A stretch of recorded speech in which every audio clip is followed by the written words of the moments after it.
All right, everybody, what's going on? We got some MMA news today.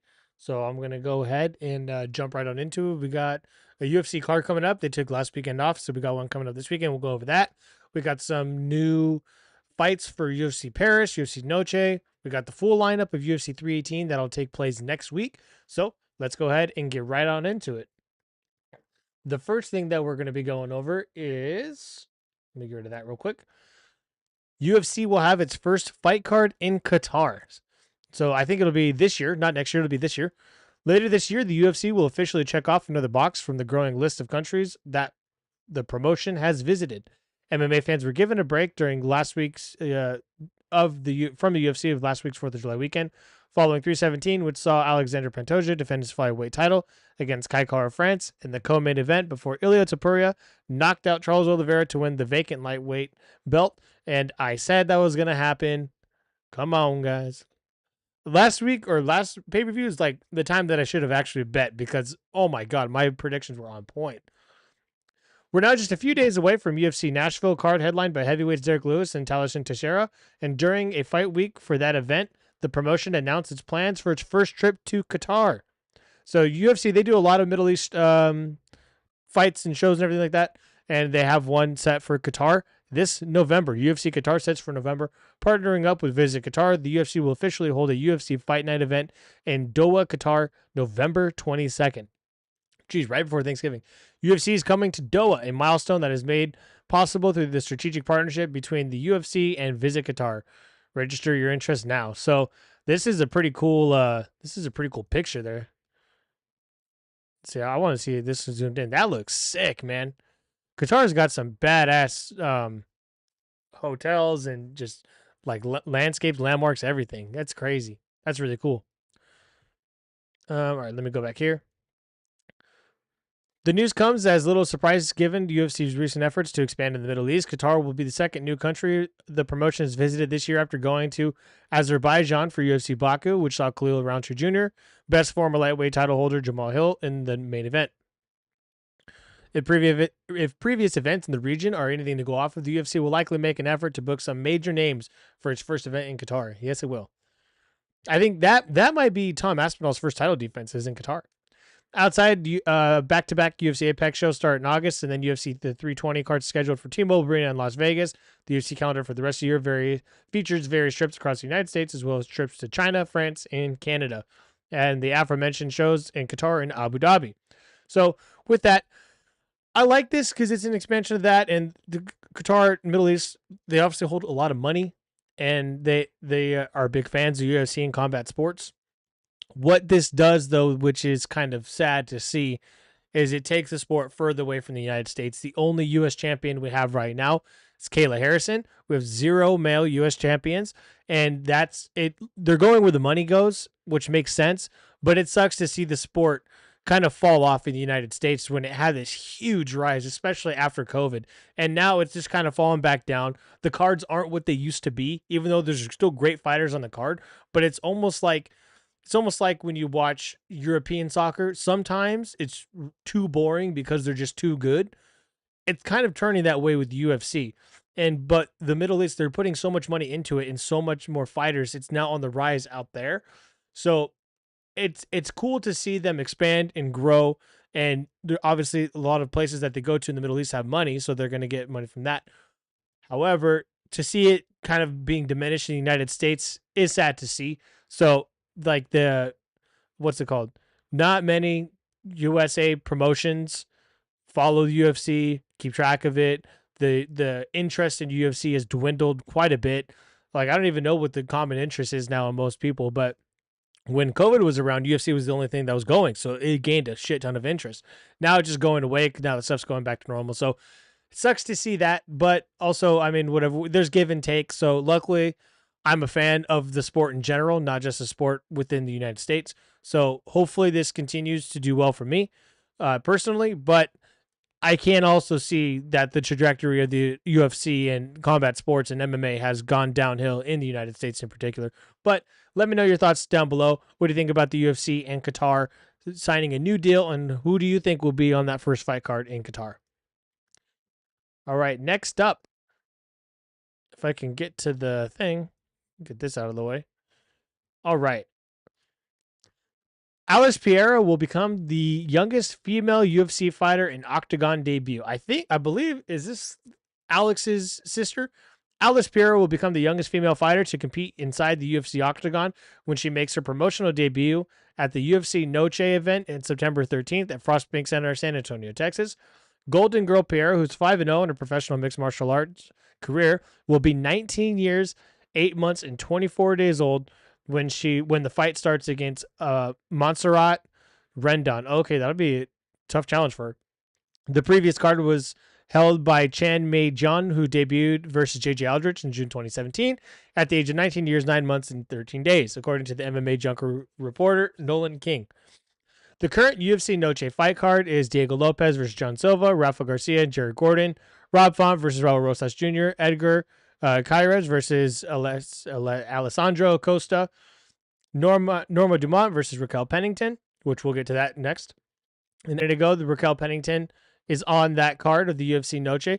Raquel Pennington versus Norma Dumont in the works for UFC Noche 3. A bantamweight showdown between former champion Raquel Pennington and Norma Dumont is currently in the works for the upcoming UFC Noche 3 card taking place in San Antonio, September 13th. Multiple people with knowledge of the promotion's plans confirmed the matchup to MMA Fighting on Tuesday following an initial report from AG Fight. The fight is targeted for this date and location, although no contracts have been signed at the time. Assuming this fight gets finalized, Pennington would make her first appearance since losing a close controversial decision to Juliana Pena that costed the UFC Women's Bantamweight title. Prior to that setback, Pennington raffled off 6 wins in a row, including victories over Mayra Pena Silva, Caitlin Vieira, and Macy Chiasson. Or Chiasson? I don't know how to say her last name. Now she'll attempt to jump right back into title contention with an expected fight against another top-ranked challenger in the division. Riding a 5-fight win streak, Dumont has made it slow and steady climb up the rankings while taking out opponents such as Irene Aldana, Carol Rosa, and former UFC champion Germaine de Randamie. Overall, Dumont sports an 8-1 record in her past 9 fights, with their only loss coming to a split decision to Macy Chiasson back in 2022. If Dumont can get through Pennington, she might find herself ranked as the number 1 contender in the division, with the new champ Kayla Harrison currently expected to face Amanda Nunes next. So, with that, Raquel Pennington coming back. Do you want her to win? Do you want Norma Dumont to win? Do you care? I think it's a good fight. I wouldn't want to see it as like the main event or anything like that. I can see this not even as the co-main event, but I do think it will be a good fight.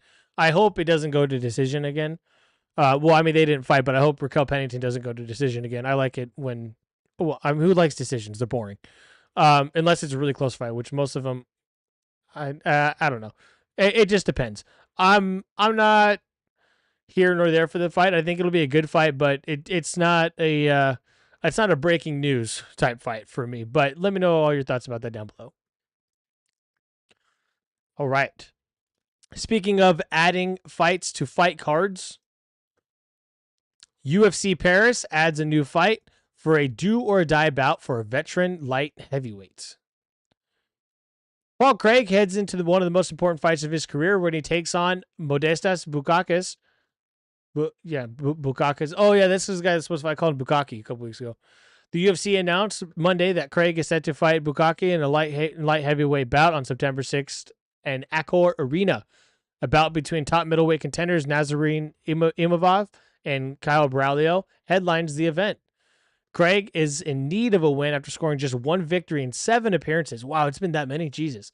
Since 2022. He's coming off a frustrating contest against Rodolfo Bellato this past June when an illegal upkick from Craig rendered Bellato unable to continue.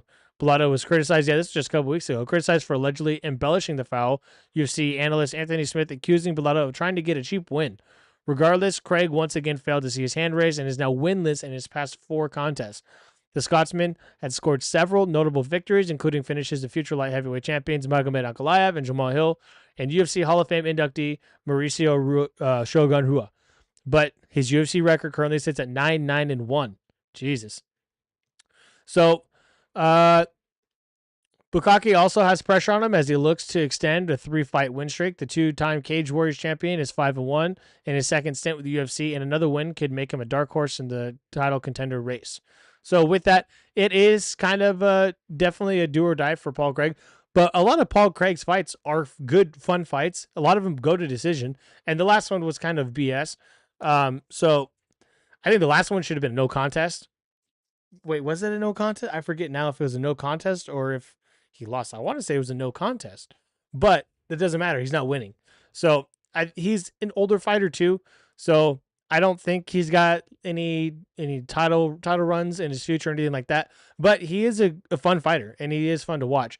But what do you think about this? Do you think if he loses, will the UFC cut him, or do you think they'll give him one more shot after this? I hope he wins for his sake. But as long as it's a good fight, I honestly don't really care who wins. But let me know your thoughts about that down below. Okay.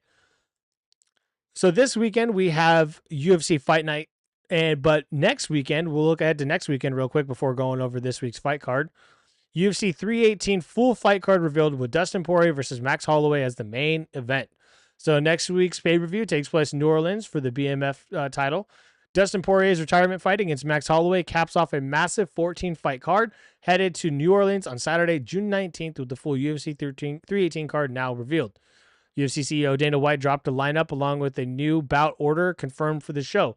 Obviously, Poirier and Holloway end the night as the lightweights meet for the third time in their careers. Poirier won the first two encounters and he'll attempt to make it 3-for-3 when he faces Max Holloway in the final bout of his legendary career. All right, so let's go ahead and look at the full card. Main event is going to be Dustin Poirier versus Max Holloway. Co-main event is going to be Paulo Costa versus Roman Kopylov. Oh my, I could care less about any Paulo Costa fight if I'm being honest with you. After that, we have, or before that, technically, we have Kevin Holland versus Daniel Rodriguez. This will be a really fun fight. Dan Ige versus Patricio Pitbull, another fun fight. And Michael Johnson versus Daniel Zeluber. I don't know him off the top of my head, but I'll know him if I see him. But that is your main card. And then in your prelims, we have Kyler Phillips versus Vinicius Oliveira. Vittori versus Brendan Allen. Please, Brendan Allen, win that one. Francisco Prado versus Nikolai. I'm not even going to attempt to say his last name. I don't know his name. Versus Robert Valentine. Atiba Gautier. Adam Fuga versus Islam Dulatov. Jimmy Crute versus Marcin Parachino. Ryan Spann. Oh, he's fighting again. Damn, I thought he got cut. Versus Lukas Bresky. Bruno Ferreira versus Jackson McVeigh. And Carly Judas versus Nicole Cagliari. Jesus, some of these names, I swear to God. This is why the promotion needs to get bigger in the United States again so I can pronounce these freaking names. So I saw that there was some like lashback against Dana White for the card, but this seems like a pretty good pay-per-view card that I think it'll live up to the I mean, I guess it's not really a card worth hyping except for the main event, but I think this will live up to it. I do wish that Kevin Holland and Daniel Rodriguez were the co-main event over Paulo Costa. Something about it, he just bothers me, and a lot of his fights are really boring. So I will see though. Maybe it'll be interesting this time. I think his time is almost done in the UFC as well. He's getting older, but that is your card for UFC 318. Let me know down below what you think about that. Next week we'll go over it and kind of fully break it down and do predictions as well. But this is it for right now. Things might change. People seem to always be getting injured or not making weight or get sick or whatever very last minute. So, but as of right now, this is the card for UFC 318. Let me know what you think about it in the comments below. All right, and for the final article today, we will be going over UFC Fight Night. So the Fight Night is going to start off with Fatima Klein versus Melissa Martinez. For this one, oh my God, she's a minus 1,200 favorite. Just because she's that high of a favorite, I'm going to go with Melissa Martinez. Let's see what happens. After that, we have Mitch Ramirez versus Mike Davis. Kennedy something versus Walter Walker. I'll go Kennedy. It's easier to say his first name. After that, we have Lauren Murphy versus Eduarda Mora. I got Lauren Murphy. She is not the favorite, but I'll go with Lauren Murphy. After that, we have Jake Matthews versus Chidi Nakjuani. I think that's a Nojaquani, something like that. Dang, I like both these guys. I'll go with Chidi. I think he'll take it. After that, we have Max Griffin versus Chris Curtis. It's going to be Max Griffin. Oh, man. I like Chris Curtis, though. It's going to be Max Griffin, but I'll go Chris Curtis. After that, we have Junior Taffa making his light heavyweight debut. He and his brother are both heavyweights, but he has dropped down to light heavyweight, and he looks good. He looks jacked. So I'm gonna go with Junior Taffa on this one. He fights Tuco Tokos, and then we have Vitor Petrino versus Austin Lane. Oh man, I'm gonna go Petrino on this one. Sadly. After that, we have Nate Landwehr. Man, he's still fighting versus Morgan Shari. They didn't want to save him for UFC Paris, bro. What the fuck? I'll go Nate Landwehr. After that, we have Calvin Kattar versus Steve Garcia. I'll go Calvin Kattar. After that, we got Stephen Wonderboy Thompson in the co-main event against Gabriel Bonfim. I like Stephen Thompson, but bro, he's like 50 years old and his time's done. It's been done for a while. So it's going to be Gabriel Bonfim, but best of luck, Stephen Thompson. And then in the main event, we have Derek Lewis versus Taliesin Teixeira. I love Derek Lewis, but Taliesin is going to knock him out in like the second round at least. But all the best and all the hopes for Derek Lewis. I do like him. I just think from a fighting standpoint and I guess age-wise as well, Taliesin would take the win on that. So that is your fight night coming up this weekend, Saturday, July 12th, 6 p.m. Pacific Standard Time. Go ahead and let me know in the comments what you think about this card and who do you think won. I think for a fight night, this is a really fun card, and I think it's gonna live up. I think we're gonna get a lot of submissions and a lot of knockouts. I don't think out of, let's see, how many total fights are there? 1, 2, 3, 4, 5, 6, 7, 8, 9, 10, 11, 12. Okay, so out of 12. I don't think it's going to be like last fight night, not last pay-per-view, but the last fight night. I don't think it's going to be like that where there was 12 fights and 10 of them were decisions. I don't think it's going to be that at all. I think they're going to show up and they're going to shine, all these fighters. So with that, let me know who do you want to win, and give me your predictions. And with that, that is it for all the news today. Let's see if there's any breaking news or anything like that. We could do that real quick.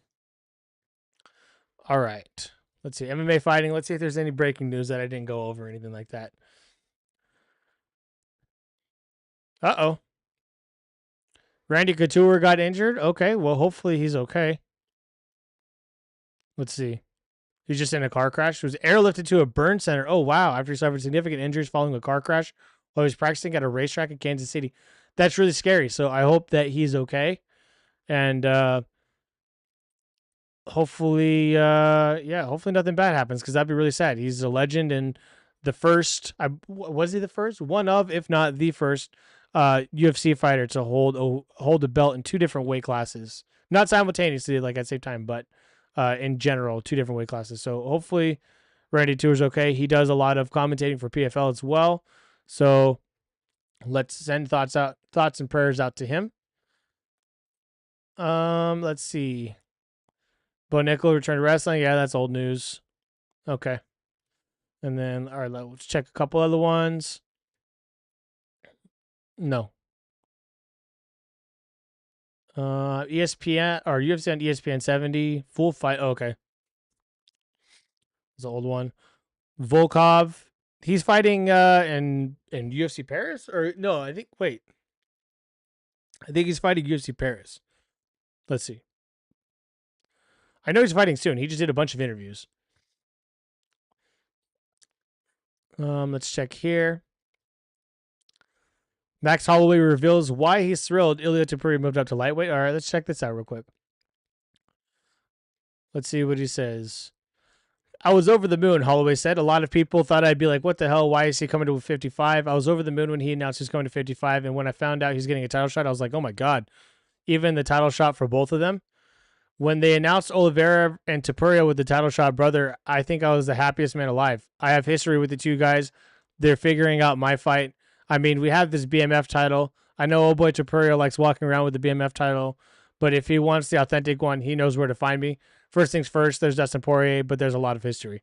So I think he's just excited to fight him for the BMF title if he doesn't lose against Dustin. Sadly, I think he will beat Dustin. I don't want to see Dustin go out on his career on 2 losses in a row, but it is what it is. But I mean, who knows? Anything can happen. Let's see what Derek Lewis has to say. Derek Lewis does not believe he will get booked on the UFC White House card. Let's see what he says. I don't want to watch the whole thing. Derek Lewis says, yeah, it'd be crazy. It would be so weird to fight at the White House in the front yard. I for sure would just think they wouldn't even approve me to be at the White House. I probably can't be 500 yards from the White House. They wouldn't let me on the yard because of my criminal record. But it'd be a lot of fun to perform at the White House. It would be huge. They don't care. All right. So I think this might be about it as far as breaking news goes. Yeah, nothing there. And nothing here. So there he is again, Randy Couture. Tom Aspinall has a fight booked, but has not said who it is. I mean, he's not allowed to say anyways, but the fight is booked. I'm assuming it's going to be the Qatar fight will be Tom Aspinall's first fight. But yeah, so that is it for the news today, everybody. Thank you for watching for those that joined in, and thank you for those that watch on the replay. And I hope you guys have a great rest of your day. And I'll be back tomorrow with news if more news comes out.